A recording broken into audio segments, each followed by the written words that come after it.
business, you got to be a great business person. It starts right there.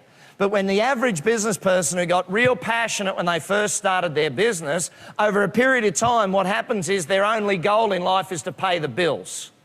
Their only goal in their business is like, as long as we can make wage, as long as we can pay the bills, it's okay. Their goals go from being real passionate and really wanting to create a big business to just, yeah, well, you know, as long as we pay the bills, everything's okay.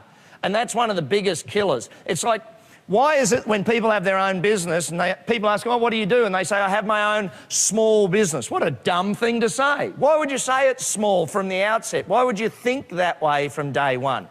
But the thing about you is, if you're not willing to grow, will the business grow? Have you ever noticed this? Your business grows to your level of incompetence. The moment you have no idea what to do, the business stops growing at that point in time. It's kind of like, in fact, let me put that to you really bluntly.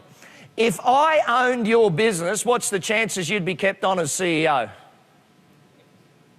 Some of you aren't willing to laugh at that, are you? It's like, I'm not laughing at that, that's not funny. I told you, I'm not a motivational person, I'm an educator. Yeah, that's right. No, I don't want a job running your business. See, the point of it is, I don't even run my own businesses. I employ people to run my businesses. You know, the reality of it is, though, most business owners are not good owners and they're not good CEOs because they're also the owner. See, why do big businesses have an advantage over you guys, over the small businesses? Why do they have an advantage? What do they got? Shareholders. What do the shareholders demand of them? Profits and growth. Who's demanding profits and growth from you? Who's pushing you every day to grow harder? Business owners are the hardest working, laziest people on the planet. You guys aren't laughing at this, are you? It's like, no, Brad, we work real hard. Yeah, but you don't, see, the point is you don't push yourself to do the things that have to happen in order to get the business to do what it really needs to do. Business owners, unfortunately, when they're the owner and the CEO, let themselves get away with doing non-important stuff. They're busy, but they're not running the business. You know, and that's the craziest thing. Are you performing at your full potential running the business? Are you actually pushing yourself to achieve? How many of you know you actually worked harder when you had a job for someone else than you do in your own business in many cases? That one's a scary one when we get there. So where that takes us for is to this point here about you. You got to go your own way. What do you got to do, gang? How many of you sit there and, well, let me go backwards a step.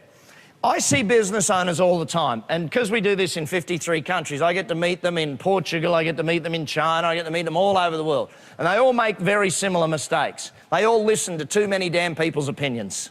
They're all worried about what everyone else is saying. They're all thinking about, geez, what do they think? What do they think? What do they think? At some point in business, you've got to go your own way. You've got to make your own decisions. You've got to basically, when it comes down to it, back yourself. You know, will there be people that will try and talk you out of doing things? Yes or no? Hello, yes or no? You know, I still remember it as a kid, it kills me in Australia, that whole tall poppy thing. You know, that thing just kills me about this country. I still remember it as a kid. Going home, I'd been to a Jim Rohn seminar at age 16. Anyone ever see E. James Rohn, Mr. Rohn? It's got to be a couple of you saw him. Yeah, congrats. The privilege of seeing him speak was phenomenal. But after his seminar, I went home and I said, you know what, I'm going to retire at age 25. 16-year-old kid said, I'm going to retire at age 25. Because what's retirement a function of, age or money? It's money, isn't it? If you've got enough money coming in, you can be retired whatever age you are. The challenge is not the age, the challenge is the finances.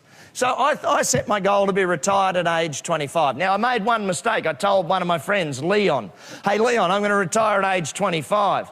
Leon, his dad worked for the City Council in Brisbane. Now, if you're an engineer for the City Council, what does that make you an expert in? Apparently every freaking thing. Apparently he was an expert in everything. He literally sat the two of us down in his lounge room and gave us a half-hour lecture how it's not possible to retire at 25.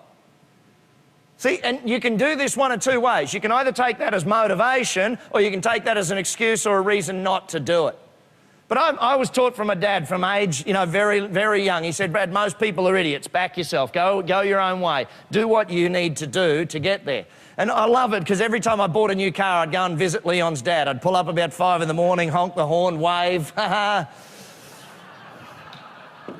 My first ever jet I bought a CJ7, a little Citation. I thought, how the fuck do I land this on Pompadour Street and wave at the bastard, you know? So people are going to try and do that, but it's a real interesting one. When you have dreams and goals that are big, all of the people that have given up on theirs, what do they try and do? Talk you out of yours. Hang on, you gave up on your dreams, doesn't mean I have to. You gave up on your goals, doesn't mean I have to. You know, here I was as a young guy in Brisbane. I started our business, took it to America. What do you think people said to me going to America and opening Action Coach and teaching the Americans how to run their business? People are like, I don't think you'll ever achieve that. I still even remember my mum when I was aged 20, 21, and mum came into me, and I don't know if your mum was the same as mine. My mum's the best worrier in the world. She can worry about shit that hasn't even been thought of yet, you know. And she'd come into me and when I was in my own business, and she's like, son, you know, I'm not sure about this. And I said, Mum, remember what you taught me as a kid. If you don't have anything nice to say, don't say anything at all. Apparently only mothers are allowed to use that line. Apparently sons aren't allowed to use that line. Anyway, didn't go over that well. But the reality of it is, at some point you've got to back yourself. At some point you've got to say, you know what, I'm going for this. I don't care what anyone else thinks. I'm going to go for it.